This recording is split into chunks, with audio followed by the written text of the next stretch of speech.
بڑے غور سے سن رہا تھا زمانہ، تم ہی سو گئے داستاں کہتے کہتے، تم ہی سو گئے داستاں کہتے کہتے، تم سو گئے ہو، اب ہم جیسے فقیر تمہیں جگانے آ رہے ہیں تو تمہاری کڑواہٹیں بھی سن رہے ہیں، شرارتیں بھی دیکھ رہے ہیں، تمہاری ہردہ سرائیاں بھی ہم سن رہے ہیں، تمہاری ملامتیں بھی سن رہے ہیں، لیکن میرے عزیزو، میرے نبی کی پیاری امت کے لوگوں، تم کب تک سو گے؟ کب تک تم ان بندر بانٹوں میں زندگی گزارتے رہو گے؟ کب تک تمہاری مسجدوں پر فرقہ واریت کے لیبل لگے رہیں گے؟ ارے یہ کفر کو بھی پتہ ہو چکا ہے دنیا کے مسلمانوں، ارے یہ کافروں کو بھی معلوم ہو چکا ہے کہ اگر ہم ایک پارٹی کو ماریں گے تو دوسری پارٹی نہیں آئے گی بچانے۔ ارے توڑ دو ان پارٹیوں کے جنجالوں کو، توڑ دو ان سرحدوں کو، توڑ دو حنفیت، شافعیت، مالکیت، قادریت، چشتیت اور برادریت اور قومیت اور جنسیت کے پیمانوں کو۔ رب ذوالجلال کی قسم ہے دنیا کی کوئی طاقت تمہیں بچا نہیں سکتی۔ اگر تم ان دیواروں میں اگر آپ پہلی مرتبہ ہماری چینل شریف لائے ہیں پلیز سبسکرائب کر لیجئے۔ اگر تم ان سرحدوں میں بٹے رہے، اگر تم ان جو ہے ٹامک اندھیروں میں ٹامک ٹوئیاں مارتے رہے، رب ذوالجلال کی قسم ہے تمہیں کوئی بچانے کے لیے نہیں آئے گا۔ آج سارے مردوں کو پوجنے والے لوگوں نے مردوں کو بھی آزما لیے، آواز دے لیے سلطان الہند خواجہ غریب النواز کو، لیکن وہ سلطان الہند کیسا جو سو رہا ہے آج تک اٹھنے کا نام ہی نہیں لے رہا ہے، اور وہ قیامت تک نہیں اٹھے گا انشاءاللہ۔ اور اللہ نے فرمایا ہے وَهُمْ عَنْ دُعَائِهِمْ غَافِلُونَ، ارے ان ظالموں کی پکار سے وہ غافل ہیں، وہ بیچارے کیا جانے، وہ تو سو رہے ہیں، ان کو تو خامخواہ پوجا جا رہا ہے۔ اللہ تبارک و تعالیٰ نے قرآن کریم میں سورہ نساء آیت نمبر 80 میں فرمایا کہ مَن يُطِعِ الرَّسُولَ فَقَدْ أَطَاعَ اللَّهَ، اے میرے بندو، اے میرے بندو، اے میرے بندو سنو، میرا رسول جو گیا ہے، ارے تم نے اگر اس کی اطاعت کر لی، اس کے نقش قدم کے اوپر چلنے لگے، اسی کی شکشاؤں کو تم نے مان لیا، اسی کی آگیا کا پالن کر لیا، اسی کو اپنا رہنما رہبر مان لیا، تو سمجھو تم اللہ کے مطیع اور فرما بردار ہو گئے۔ یہ مقام دیا اللہ تبارک و تعالیٰ نے۔ دوسری جگہ سورہ نساء آیت نمبر 65 میں اطیعوا اللہ واطیعوا الرسول، اللہ نے فرمایا اللہ کی اطاعت کرو، رسول کی اطاعت کرو۔ رب نے اپنی ہدایت نازل فرمائی اور پھر ہمیں حکم دیا قل ان کنتم تحبون اللہ فاتبعونی، اگر تم رب سے محبت کرتے ہو، اللہ فرماتا ہے میرے بندوں سے کہہ دو اے نبی قل ان کنتم تحبون اللہ فاتبعونی، تو اس رسول کے، اس نبی کے، اس کے نقش قدم پہ چلو اور اسی کے مطابق تم بھی عمل کرو، خلاص تم اللہ یحببکم اللہ، اللہ کے تم محبوب بندے بن جاؤ گے۔ یعنی کہنے کا مطلب یہ ہے کہ نبی کی راہ پر چلو گے، نبی کے پیچھے پیچھے آؤ گے، اللہ فرماتا ہے یہی میرا راستہ ہے جو تمہیں جنت میں پہنچانے والا ہے۔ نبی کریم صلی اللہ علیہ وسلم کے جو اولی مخاطبین تھے وہ کون تھے؟ انہیں صحابہ رضوان اللہ علیہم اجمعین کہا جاتا ہے۔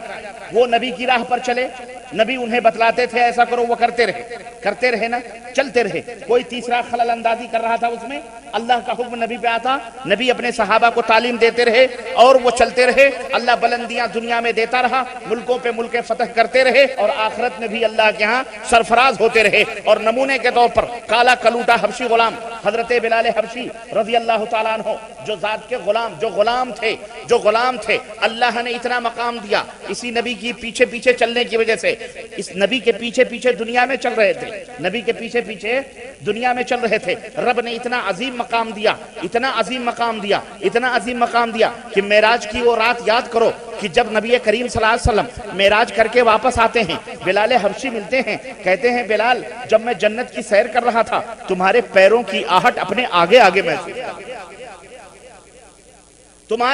جب میں جنت کی سیر کر رہا تھا اللہ نے فرش پر چلنے والے اس غلام کو جو نبی کے پیچھے پیچھے چل رہا تھا وہ مقام عطا فرمایا اپنے نبی کے پیچھے چلنے کی وجہ سے، کہ وہ فرش سے جنت کی سیر کر کے نبی آ رہا ہے، اپنے امتی کو، ایک معمولی غلام کو یہ خوشخبری سنا رہا ہے بلال جب میں جنت کی سیر کر رہا تھا اپنے آگے آگے میں تیرے قدموں کی آہٹوں کو محسوس کر رہا تھا۔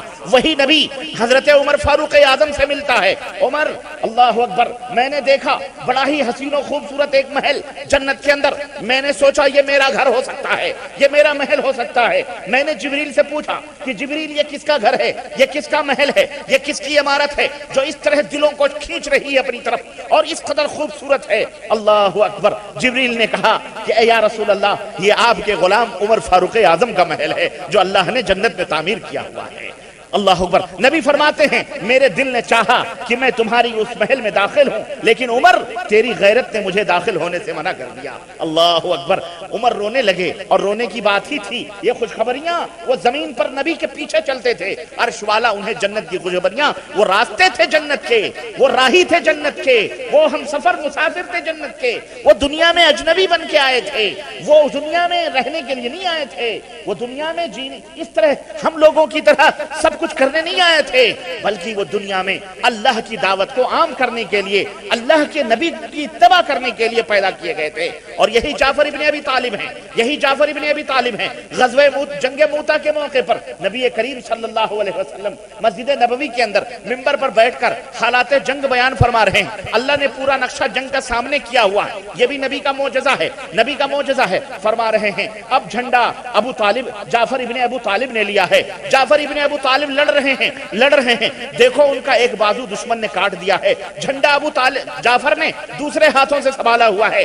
دشمن نے دوہری تلوار ماری اور دوسرا بازو بھی کٹ گیا ہے. جھنڈا اپنے دونوں بازوؤں کو سینے سے چمٹایا ہوا ہے اور جعفر زمین کے اوپر گر پڑے ہیں. لوگوں جعفر اور نبی کریم آنکھوں سے آنسو پوچھ رہے ہیں اور فرما رہے ہیں کہ جعفر نے جھنڈا گرنے نہیں دیا ہے. اتنے میں ایک دشمن نے ایسی تلوار ماری کہ جعفر ککڑی کی طرح دو ٹکڑے ہوئے، لیکن جھنڈا گرنے نہیں دیا. اب ایک دوسرے صحابی نے تلوار کو جھنڈے کو اٹھایا ہوا ہے. اللہ کے حبیب فرماتے ہیں کہ لوگوں جعفر کے دونوں بازو کٹ گئے، لیکن میرے رب نے جنت کا دیدار کروایا ہے. میں نے دیکھا ہے کہ جعفر کو اللہ تبارک و تعالیٰ نے سونے کے دو پر دیے ہیں، وہ جنت میں اڑ رہے ہیں پرندے کی شکل. یہ زمینوں پہ رہ کر کے جنتوں کی خوشخبریاں لے جایا کرتے تھے. یہ کیا تھا؟ یہی سیدھی راہ تھی، یہی مومنوں کی، یہی رسول کی راہ تھی، یہی رسول کا راستہ تھا. صحابہ کرام یہ سب سے پہلے مومن ہیں. وَمَن يُشَاقِقِ الرَّسُولَ مِن بَعْدِ مَا تَبَيَّنَ لَهُ الْهُدَى، جو رسول کی مخالفت کرے گا، ایذا پہنچائے گا ہدایت کے واضح ہو جانے کے بعد میں، قرآن و سنت کے واضح ہو جانے کے بعد میں، وَيَتَّبِعْ غَيْرَ سَبِيلِ الْمُؤْمِنِينَ، اور یہ مومنین جو صحابہ کرام ہیں، یہ مومنین جو یہ صحابہ کرام ہیں، یہی مومنین ہیں. قرآن اتر رہا ہے کہ نہیں اتر رہا ہے؟ اور اللہ مومنین کس کو کہہ رہا ہے؟ صحابہ کرام کو مومنین کہہ رہا ہے. یہ جو صحابہ کرام ہیں، ان کے راہوں کی جو مخالفت کرے گا، اللہ فرماتا ہے نُوَلِّهِ مَا تَوَلَّى، میں اسی راہ پر اس کو ڈال دوں گا. وَنُصْلِهِ جَهَنَّمَ، اور وہ چلتا وہ مسافر تو ہے ہی، وہ چلتا رہے گا. وَنُصْلِهِ جَهَنَّمَ، وہ چلتا رہے گا، ہم اسے جہنم میں ڈال دیں گے. وَسَاءَتْ مَصِيرًا، اور جہنم کتنی بری جگہ ہے. اللہ ہم سب کو جہنم سے نجات عطا فرمائے. تو میرے عزیزوں، میرے دوستوں اور بھائیوں، وہ مومنین تھے. مومنین کی راہوں کو اپناؤ. یہی ہے مومن کی راہیں، جو رسول کی راہ ہے، جو صحابہ کی راہ ہے. اب ذرا پوچھ لو، اپنے اپنے گریبانوں میں منہ ڈال کر کے سوچ لو کہ صحابہ کرام کیسے عمل کرتے تھے، رسول کو کیسے مانتے تھے، ان کا ایمان اور عقیدہ کیا تھا. یہاں ٹھہر کر کے دیکھو، اور اللہ تعالیٰ نے یہاں ٹھہر کر کے دیکھو کہ صحابہ کتنی عظمتوں کے مالک ہوئے. اللہ اکبر. اور ان کا عمل کیا تھا، ان کا عقیدہ کیا تھا، ان کا طریقہ کیا تھا. ارے بڑے بڑے لوگ آتے تھے. ماں حضرت سعد کی اماں جا کر کے بال کھول کر کے دھوپ میں بیٹھ گئی. اس نے کہا نہ میں کنگھی کروں گی، نہ میں کھانا کھاؤں گی، نہ میں دھوپ، نہ میں سایہ لوں گی، جب تک سعد پھر سے کافر نہیں ہو جاتا. لوگوں نے نبی کے پاس بیٹھے ہوئے حضرت سعد کو جا کے اطلاع دی، تیری بڑھیا ماں دھوپ کے اندر بال کھولے ہوئے بھوکوں پیاسی، وہ گھرج کر کے مر رہی ہے، جا کر کے اس کو بچا لے، اس کو سمجھا لے. سعد گئے، سمجھایا، اماں میں مسلمان ہو چکا ہوں، نبی کے دامن سے وابستہ ہو چکا ہوں، میں نے کلمہ پڑھ لیا ہے. اس نے کہا بیٹا تو باپ داداؤں کے دین پر آ جا، چھوڑ دے محمد کا راستہ، چھوڑ دے محمد کے دین کو. حضرت سعد نے کیا کہا کہ تو بھی مسلمان ہو جا. وہ نہیں مانی. حضرت سعد نے کیا کہا کہ اماں ایک نہیں تیری جیسی 100 مائیں ہوں تو میں اپنے اس اسلام پر انہیں قربان کر سکتا ہوں، پر نبی کے دامن کو چھوڑ نہیں سکتا.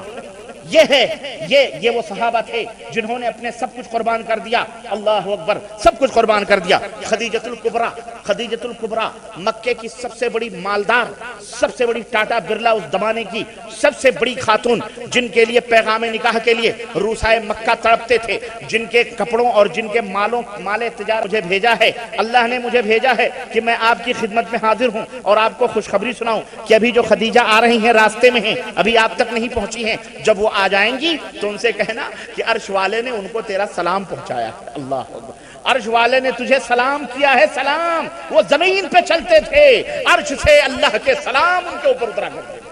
یہ دولتیں ملی ان کو میرے عزیزو کس وجہ سے؟ نبی کی راہ پر چلنے کی وجہ سے.